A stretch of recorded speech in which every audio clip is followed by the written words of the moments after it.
Hello valued viewers, I hope you're all doing very well. Today we're in the Apache and we're looking at fuel management and the fuel MPD page. Now I know what you think, it's going to be really boring. It's actually really interesting and kind of essential as well. So let's start in our armament page here. First we can control our internal fuel here on a slider bar in terms of percent. It's split into two main fuel cells, one forward here and one aft. As well as that, we have a series of auxiliary fuel tanks we can add. An internal tank here known as IAFS, which I'll call the internal auxiliary tank. We also have wing-mounted external auxiliary tanks, which are probably just called wing tanks. 1, 2, 3, 4 stations here, each 230 gallons of fuel. And the internal tank can carry 100 gallons of fuel. Let's jump into the chopper. Okay, airborne and in a paused configuration. Let's start with main menu and fuel page. Let's start with the basic symbology and the tank. So this is our helicopter. That's the front, that's the rear, that's the port, and that's the starboard. Engine 1 and engine 2. Our internal main fuel cells, forward here, aft here. Note they have a number in them. That is the quantity of pounds of fuel that they have in each. Here is our internal auxiliary fuel tank, which I added 100 gallons, 660 pounds. And here are our 4 external wing tanks. Note that these 3 tanks here have the quantity, but the wing tanks don't. And that's because these 3 have sensors telling them the exact fuel level, where these do not have any sensors, and that will come into play shortly. Regards the quantity numbers, when they get down below a certain level, they will show yellow, and when they're empty, they will show a white E. Next, we need to show the transfer lines and the fuel feed lines. So this guy here is a transfer line. The transfer line just goes between the main front and aft fuel cells, and you can see which way the fuel is flowing. It's currently flowing from the aft to the front main fuel cells. It's doing that automatically because it needs to balance the front and the aft cells. The reason is they are split front and aft of the center of lift of the aircraft, so it wants to keep them equal to keep the aircraft flyable. So we can see this number is going down while this number is going up, much faster in comparison to how much fuel we're actually burning. The non-dotted lines are the fuel feed lines. We've currently got one feed line moving from front main cell to engine 1, one moving from aft main cell to engine 2. We've also got one linking engine 1 and engine 2.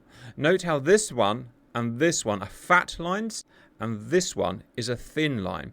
The difference between fat and thin lines is because the fat line means that the line has been opened up for fuel and fuel is flowing. If it's a thin line, it means that the line has been opened up but no fuel is actually flowing. The reason is there's no need for fuel to flow between engines 1 and 2 at the moment, but there is obviously a need for fuel to flow here and here to keep the engines running. Before we go any further, something very important. You remember I said that these 3 tanks here have level sensors in them, but the wing tanks don't. That's important in terms of fuel calculation. So the next thing we need to do is tell the system manually, once we've equipped those fuel tanks, how much fuel is in the exterior wing tanks. We know how much there is because we know there's 230 gallons per tank, and there's 4 tanks, which is a total of 920 gallons. So we need to tell the system that to begin with. Auxiliary gallons external here, click on that, over to our keyboard unit, 920 gallons, enter. It now knows how much fuel in those fuel tanks, although it still won't show it because there's no actual dynamic sensor. In the default configuration, as shown here, no fuel will flow from our auxiliary tanks, internal or external. They will just sit there and not be used. We have to manually transfer from those auxiliary tanks to the main fuel cells, and I don't know why that is. I've never known another aircraft where you have to do this. For some reason, the Apache is very hands-on in terms of fuel. Look, the transfer line just shut down automatically, and that's because these fuel tanks are now level or within 20 pounds of each other. They don't need to balance the aircraft anymore. So let's pretend that the main fuel cells are getting low. We're going to have to start transferring from our auxiliary tanks. First, let's transfer from our internal auxiliary tank. Press there. First, it will show a white line, which means I've commanded it, but it's not doing anything.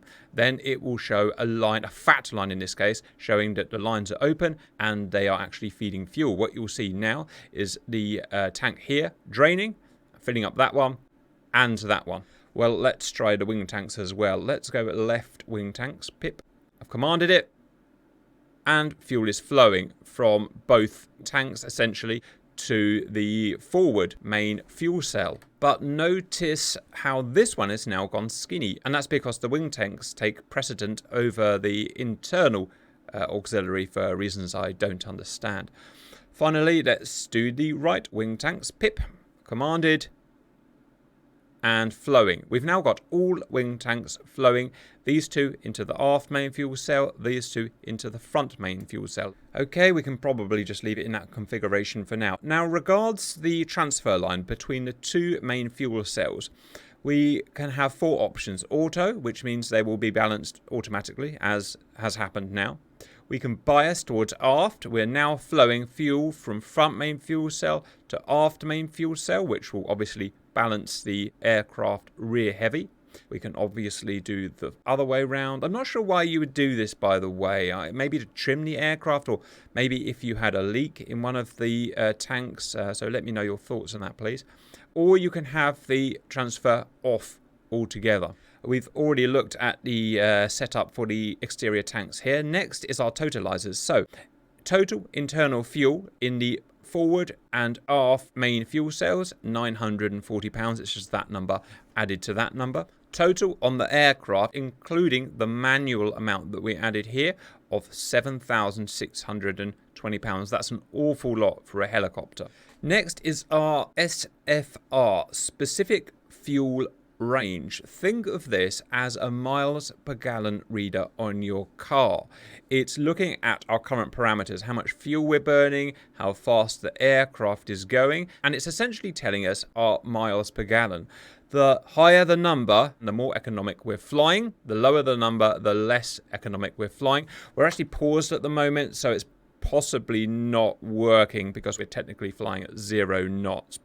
Next is our endurance, and quite simply, it's telling us how many hours and minutes we can fly on current parameters with just our internal fuel, 40 minutes at current parameters, and our total fuel, 7,600 pounds, 5 hours and 15 minutes, not bad.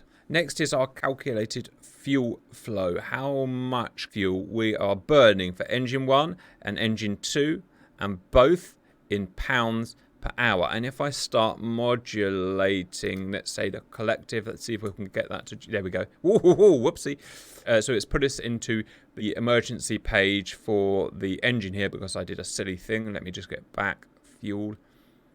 There we go.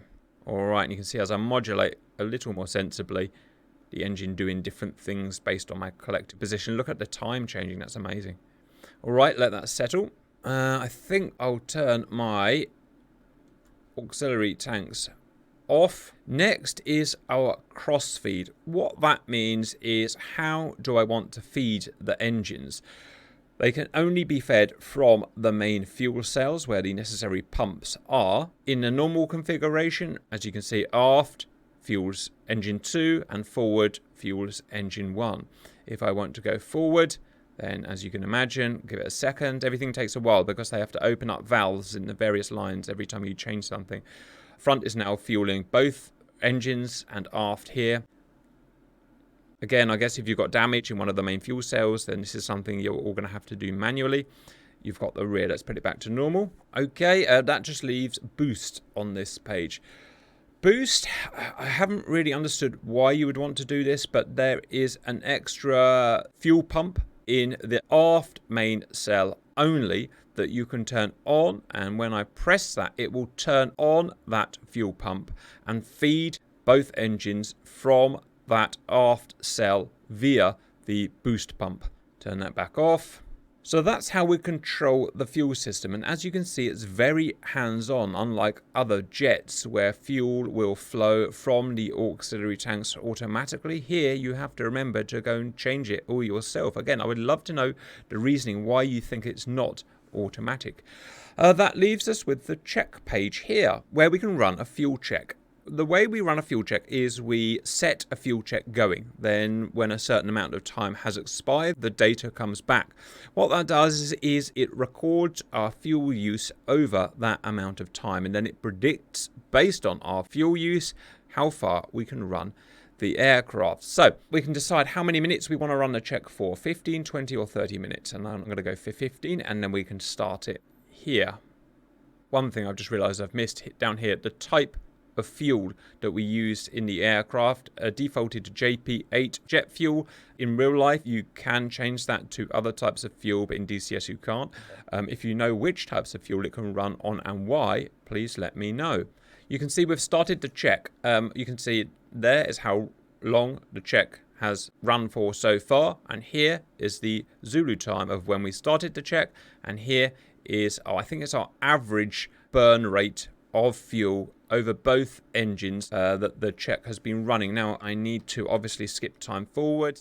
4, 3, 2, 1, and our end report, please. There we go. It is telling us that, bearing in mind the last 15 minutes of travel, if that were to continue, at 12:30 Zulu, we will run out of fuel. VFR res means that 20 minutes away from running out of fuel would be that time, and IFR 30 minutes away from running out of fuel will be that time, and our system clock is there. So we've got an awful lot of hours to fly. I figured I'd show one more thing, viewers, and that is now what would happen if my internal main cells are low, but I still have full auxiliary internal and external tanks. What would happen if I just run the plane out of fuel? So I'm going to start fast forwarding here. You can see the main cells are in yellow because they're low. You can see the endurance is below 20 minutes, so it's in white down here, and the internal is below whatever threshold here, so that's showing in yellow. Let's keep going. Front cell is getting dangerously low. We're going to get a warning soon. Oh dear, front main cell empty, 60 in the aft. Right, engine 1 is now out. Aft fuel is low. Forward fuel is low. EUFD, aft fuel low, forward fuel low. I forgot to show that the EUFD shows our absolute total of £700 here. Engine 1 is out. All kinds of emergencies going off. Let's get rid of the master warning. Let's run it all the way out. Back to fuel. 3 minutes to go. We're on single engine status now. £20. Empty. Aircraft will now shut itself down. Both engines out. AC generators off, and we are in for a crash landing. A good example of what happens if you forget to transfer your auxiliary tanks. I hope that was useful, and bye bye.